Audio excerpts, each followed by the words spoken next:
Welcome back, guys, to another Boom Beach video. We have one more day until Season 13 Protos is dropped. I am super excited, and if you didn't see Christian and I's sneak peek yesterday, we gave you the first looks of the Incinerator, which was kind of a letdown, not gonna lie.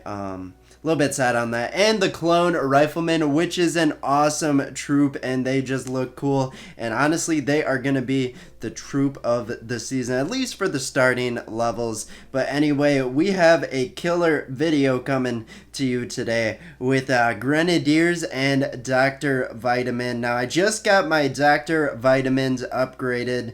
I think it's one level under max still. Unfortunate, I just destroyed Dr. T on video, but you know, Elgato, our recording software, sometimes it decides to trip out, and that's okay. So let's hop into the second attempt. And I gotta say, I am on a super boost right now, so if this strategy looks extra good, which honestly, I love it. I love Grenadiers. Usually this is my strategy, but it's with Dr. Vitamins instead. And Dr. Vitamin only does 2 less healing per second compared to medics. Now, added up, it is a notable amount, but the boost it gives you is just crazy. So Dr. Vitamins all the way for this one. And this is going to be a difficult base. I did a couple player base attacks when I was attacking Dr. T, and you know, they were stomps. I went against a heart base, and I gotta say I loved it.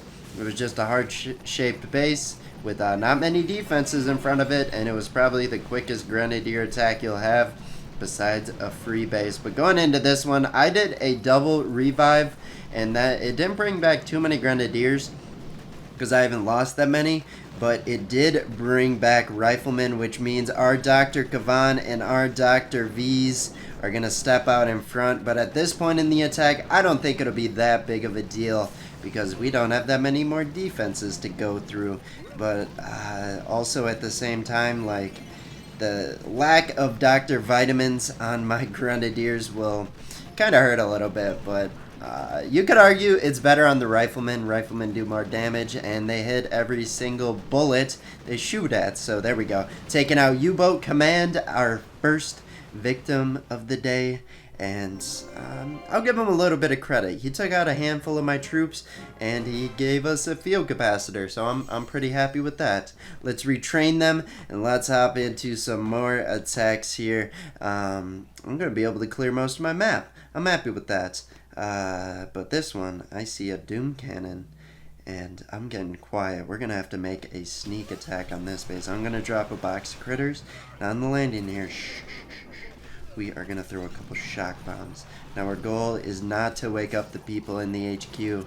But I guess people run in anyway, so we can be as loud as we want. They run in as soon as we drop the first gunboat ability, as soon as we drop the first boat of troops, or even if you wait out the scouting period, then they finally notice you after a minute. So pretty aware.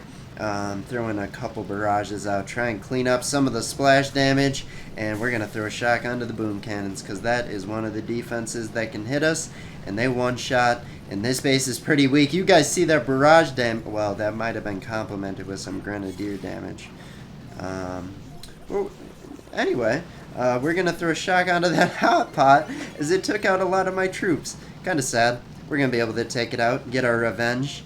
But he went down fighting, and we are throwing a couple boxes of critters. Pop, another revive, and this second base is gonna be toast. So you guys already see the effects of the Grenadier Dr. V Mega Boost strategy, just walking all over bases until I come up on a base that is prepared for it. We are gonna have a great day here. Although we did lose 8, mostly to that hot pot. That's okay though. Alright. On to the next one. I was a little surprised. I thought I read a level 58, so I thought it would be an easy one. But it's probably going to be easy anyway. You guys see all of his ice statues there. Yeah, I don't either. So we should be able to walk on this one. We're going to throw a couple barrages, and by a couple, I mean we're going to invest 4 barrages because we are just, we're feeling a little generous with the EBG expenditures here, and we're gonna pop a double revive. Look at that. My 4 or 5 barrages, I already forgot how much I threw. Oh, that sucks.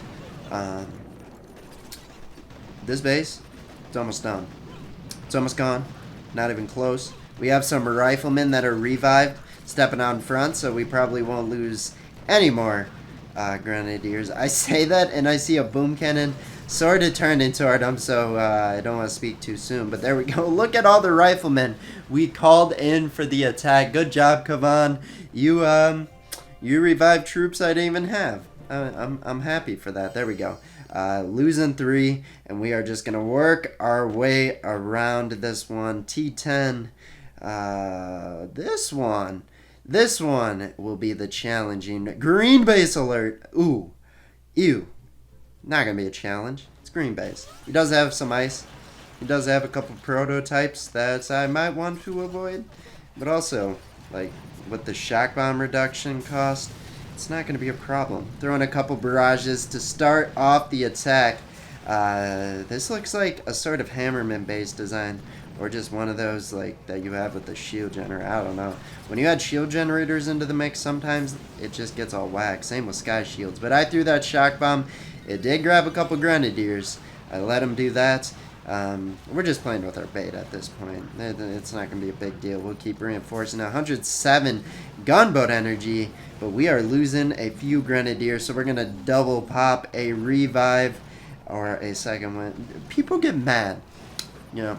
Kind of a rant hour here. I've had people get mad at me for calling second wind revive, which it just revives troops. It's in the description of it, so it's easier to call it revive than second wind. But people are like, it's not revive, it's second wind, and I'm like, all right, thanks. What does he do? He revives troops. Rant hour. Anyway, there we go. Taking out the green base alert. He did take a handful of my Grenadiers. That should give him a couple diamonds. But let's hop into another attack.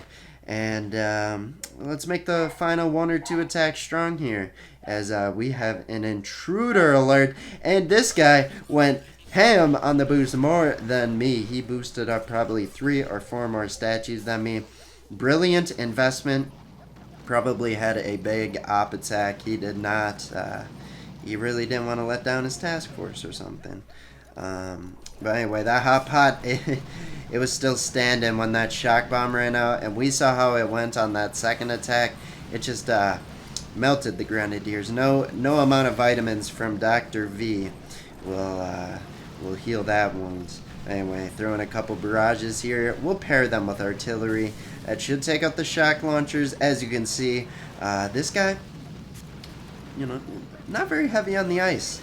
And actually, that's the lightest you can get on the ice. So just throwing barrages does tremendous damage to a base. And popping second wind. Look at how many riflemen we have. Not too much more splash damage is alive, which is what we want to see when we revive all these riflemen here. But we're going to throw a shock bomb, another one, and this base is toast. We just walked all over it, but when you see that statue lineup, you know it's not really someone going for the defenses. Did we lose a single Grenadier? Yes, we did. We lost 3 single Grenadiers. So let's hop into one more attack to finish off today.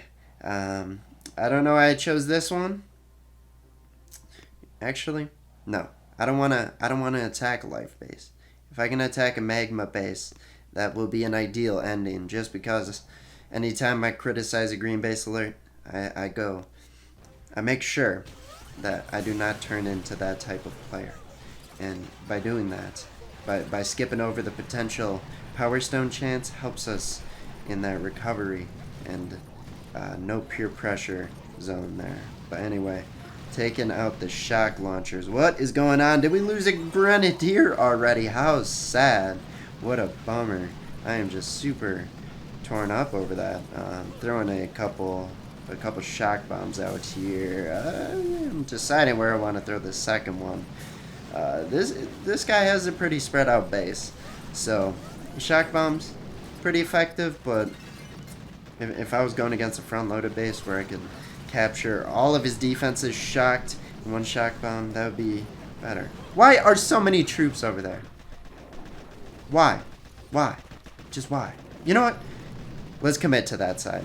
They have a better idea than me of how they want to attack this base. They went over there for a reason, and taking the long way might be the best option for this base. Although either probably would have brought me to the victory lands and throw a shock bomb. Shock the boom cannons, because I don't want them hitting on any unnecessary troops that I don't want them hitting on. There we go. We're throwing a box of critters. Probably going to get taken out by the Grenadiers here. Respect. The flamethrowers and the machine gun took it out, and maybe the mortar? I don't know if it got a shock, or if it got a shell out, but there we go. Throwing a shock, throwing another one. In this base, we are taking out every single building before the HQ. There we go. Throwing it. Ooh, that was close. That was close. They almost took out the HQ before I could take out that boom cannon. But there we go. Finishing it up. Again, guys, one more day until the Proto season. I am extremely hyped for that. Again, check out our sneak peek. Third line in the description. But we'll see you in tomorrow's Warships video. Bye-bye.